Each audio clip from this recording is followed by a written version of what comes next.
Happy Friday. I sincerely hope you're excited for your 3-day weekend. I know I am. This is what I did last year.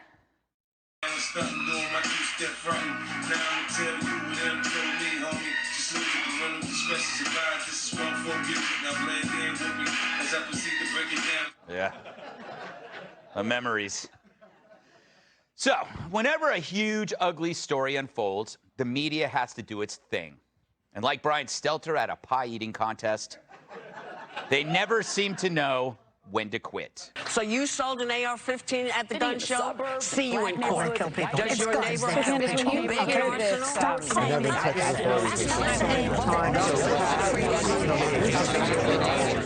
It's natural after a tragedy, I suppose, to report and report. It's necessary. But then, what if there's not enough news to do more reporting? Well, then you repeat it and repeat it again. It's like that Cars for Kids ad that makes me want to puncture my eardrums. I know.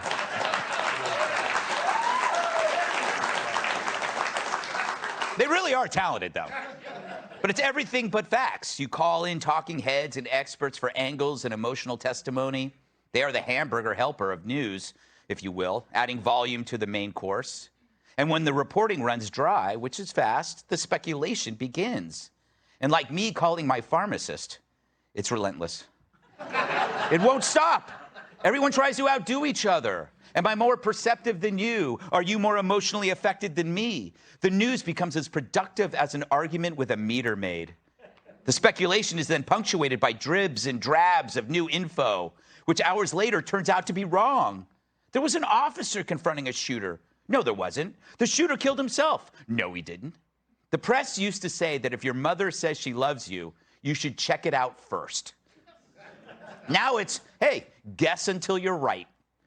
Meanwhile, everyone turns into little Columbos, experts in speculation, but little else. But at least Columbo got it right in the end. But now it's, was there a delay in police action? And if so, why? Should they have gone right in or wait for others? Did they screw up? You know, it's like we could make these decisions easily. Suddenly, we're experts in tactics and say what we would have done. I know what I would have done. Hide behind Tyrus.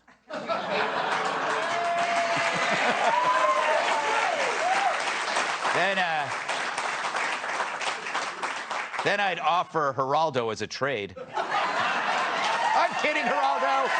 Oh, stop it. Stop it. Hey, at least it wasn't you. He's a lovely man. Lovely man. But we play Monday morning quarterback Monday through Friday and then some. I find it hypocritical for media to criticize reaction time when ours is always off. It's just in the opposite direction. Just like when we watch videos of cops interacting with unarmed suspects, suddenly we became experts in policing, as though we went to school for it. But in reality, the closest we've come to studying the police is watching a documentary on Sting. Oh, I get it. Yeah. Away Homer. Yes. The fact is, a lot of us got journalism degrees to avoid doing math. But we can't help ourselves. It's the nature of the beast. When I was a kid, we had 30 to 60 minutes of news tops each day. Hell, that included sports, weather, and 10 minutes of birthday shout-outs to people who went to high school with God. But now it's 24/7. We went from a little bucket of news to an Olympic-sized pool that needs filling every day. It's like Tyrus's bathtub, whereas Rubber Ducky is an actual tugboat. You got one more. I know. You got one more. It's two. But me pointing this out doesn't mean it's going to change.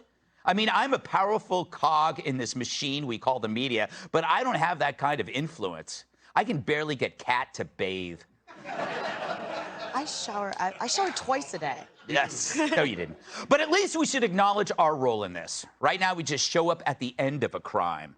But that crime is often the end of a long, ugly road, featuring clues that make us wonder why we didn't see it coming. It's like terrorism. You see how you could have prevented it after it's already occurred. The problem is the bad guys watch TV news too.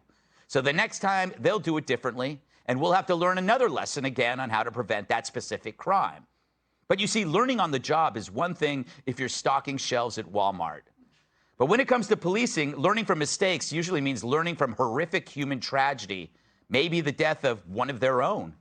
So maybe we so-called media experts should slow down our reaction time about a subject we really know nothing about and learn to do our jobs right first before we worry about how others do theirs. Of course, single variable thinkers will scream guns after an atrocity like this, but we can handle more than one thought. There's mental instability, family disarray, bullying, a disturbing presence on social media.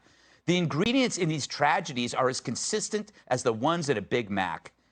Yes, there are variables we should catch early. One of them, though, is us, the media.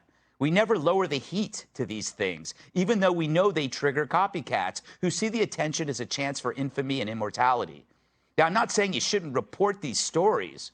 Reporting is one thing, but acting as a publicist for the killer is another.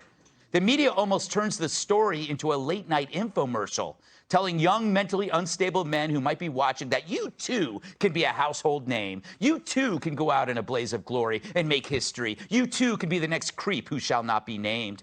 That's the reason someone chooses Suicide Plus over just suicide.